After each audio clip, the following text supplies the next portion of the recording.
Today we're going to learn about the text editor in Linux called Vim. First, to open Vim, we need to open a terminal. Then we type Vim and the file name to create a text file. In this case, the file name is called Welcome Back.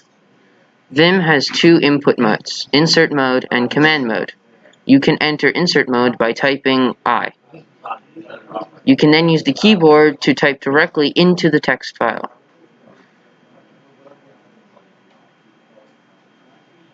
By typing Shift and colon at the same time, you enter command mode. You can now type commands such as WQ!, which force saves the file.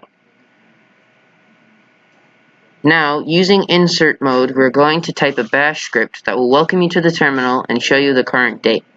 The echo command in this script prints text in the terminal, and the cal or cal command shows the calendar with the current date. The final part is the bash.i that just runs normal bash to continue it so you can use the terminal afterward.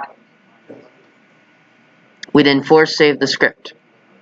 To be able to execute the file, we need to use the chmod or chmod command to give ourselves execute permission. In this case, we're using symbolic notation with U representing user and X representing execute. To run the file, we type period, then /, then the file name. It works! To make the script run on terminal startup, you need to go to Preferences, then your profile.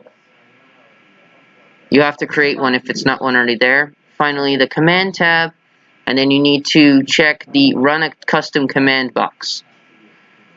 Finally, type the file path of the script in the box below it.